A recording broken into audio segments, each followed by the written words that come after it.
Hi everybody, welcome to Heavy Metal Facts with TheHande and Aqualung. In this video, we'll be sharing factoids from the world of heavy metal music that you may be surprised to hear about. Let's get on with it. Its number is 666. After releasing The Number of the Beast in 1982, Iron Maiden was marred by criticism and accusations of being satanic. The band struck back on their next album, Peace of Mind, by placing a backmasked message before the song Still Life. The message amounts to a presumably drunk Nico McBrain reciting the lines, "What Ho said, the thing with the three bonts, do not meddle with things you don't understand," followed by a belch.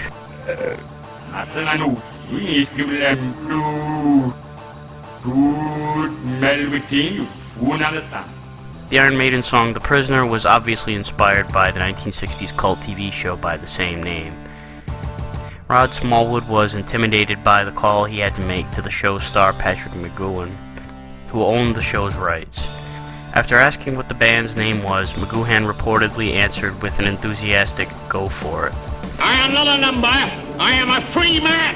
Conversely, when the band was trying to make a song about the sci-fi novel Dune by Frank Herbert, Maiden were turned down by Herbert's lawyer, who insisted that the author wanted nothing to do with heavy metal acts. Maiden wrote the song regardless and renamed it to Tame a Land. Iron Maiden's only UK chart-topping single, Bring Your Daughter to the Slaughter, was released for their 1990 album No Prayer for the Dying. However, the song was not technically an Iron Maiden original. It was written by Bruce Dickinson, but as a commission for the fifth movie in the Nightmare on Elm Street series. Dickinson used this as leverage and negotiated himself a record deal for his first solo album, Tattooed Millionaire, which featured future Maiden guitarist Janet Gers. However, Bring Your Daughter didn't make it onto the album, and Dickinson instead recorded a new version with Maiden. Ronnie James Dio is widely attributed as having popularized a gesture called devil horns in heavy metal circles. The gesture is actually much older than the heavy metal music genre, and Dio claimed he learned it from his Italian grandmother, who would do the gesture as protection from the evil eye. Evil eyes! There is some dispute over the origin of the gesture though, as one of its earliest appearances is attributed to the cover of Love Gun by Kiss. Reportedly, immediately after recording the song Rainbow in the Dark, Dio took a razor blade and tried to destroy the recording of the song. He said that he hated the song because it sounded too poppy to him. However, his bandmates convinced him to leave the song be, and resultantly it became one of Dio's most enduring hits. Ozzy Osbourne famously bit the head of a live bat during a concert in Iowa. Part of Ozzy's act involved him biting the heads of fake bats. However, a fan threw a live but unconscious bat onto the stage, which Ozzy bit without thinking twice. He had to receive a shot for rabies as a result. However, Ozzy does have a history of biting animals' heads off. During the meeting where the details of his first solo album were discussed, Ozzy, without warning, bit the head off a dove that had been brought into the meeting room. Despite the gory incident, Ozzy got his record deal. Speak of the Devil, known as Talk of the Devil in the UK, was a maligned live album recorded by Ozzy in 1982, which consisted largely of old Black Sabbath material. However, at least 3 of the songs on the album were reportedly not from the live show, but instead were recorded during rehearsals and had crowd noises added onto them. A similar trick was done by Kiss on their Live 2 album in 1977. Ozzy reportedly hated Speak of the Devil and claims he did it only out of contractual obligation. In 1986 and again in 1991, Ozzy was taken to court on behalf of the families of John McCollum and Michael Waller, 2 fans who had reportedly committed suicide after listening to Ozzy's Suicide Solution. The court cases both amounted to the prosecution claiming that the song contained the lyrics, "Get the gun" and "Shoot, shoot, shoot." However, the noises Ozzy makes during this part of the song were unintelligible, and both cases were found in Osbourne's favor, as no clear link was established between the songs and the suicides.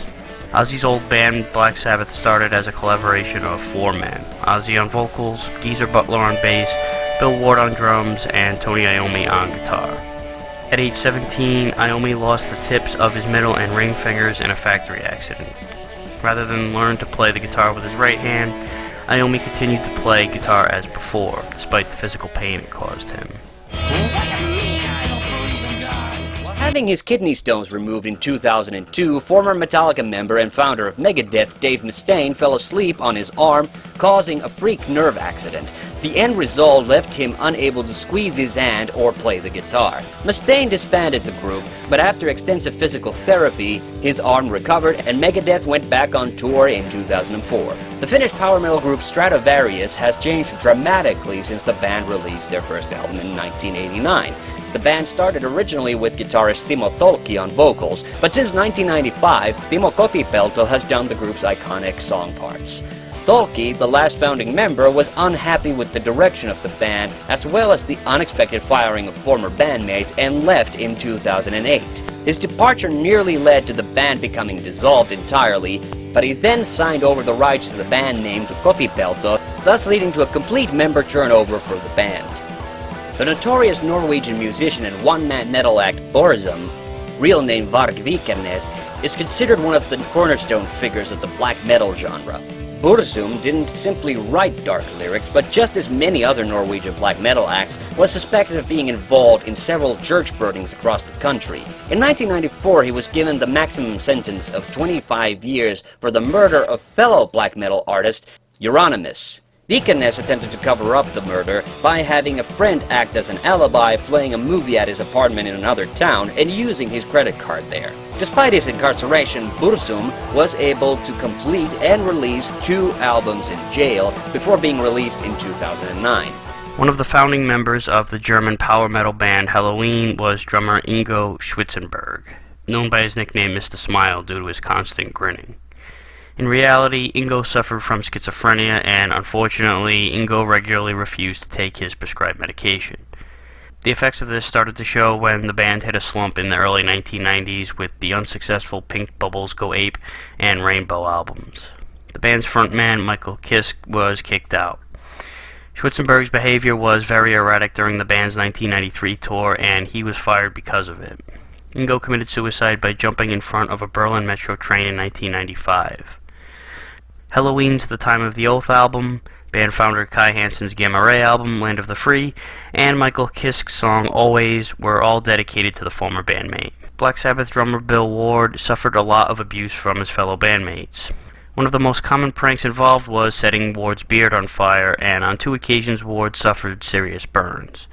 On one occasion his polyester trousers also caught fire and he needed to be hospitalized. During the Heaven and Hell tour, he was doused with tape cleaning chemicals and suffered 3rd-degree burns. On one occasion, his bandmates sprayed him gold after Ward had passed out from drinking. He needed to be hospitalized after suffering a seizure because spray paint blocked off his skin pores.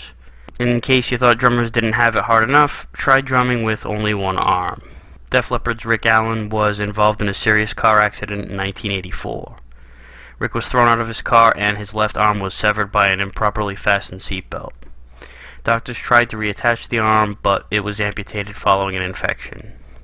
Regardless, Allen continued to play the drums with the help of an elaborate pedal system.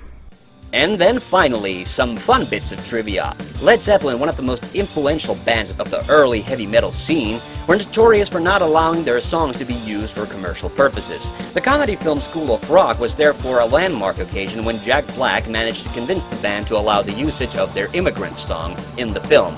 However, the movie Almost Famous beat it to the punch 3 years earlier because the director, Cameron Crowe, had written a favorable review of Zeppelin's material years before for Rolling Stone magazine. The Tim Schafer video game Brutal Legend was intended as a loving homage to heavy metal music and featured the likenesses and voices of 2 famous heavy metal legends, Ozzy and Lemmy from Motorhead. Ozzy appears as the Guardian of Metal, or the Shopkeeper, and Lemmy plays an instrumental role as the character Killmaster. Incidentally, the game's main character Eddie Riggs is also voiced by Jack Black.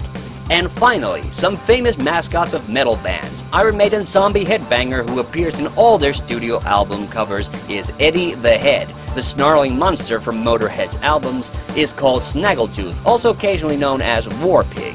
Halloween's unnamed mascots are the smiling, mischievous jack-o'-lanterns, and Megadeth's deaf, mute, and blind skeleton is Vic Rattlehead. Hope you enjoyed that. I'm Hannu TheHande Mäkinen. And I'm Aqualung. See you on the next one.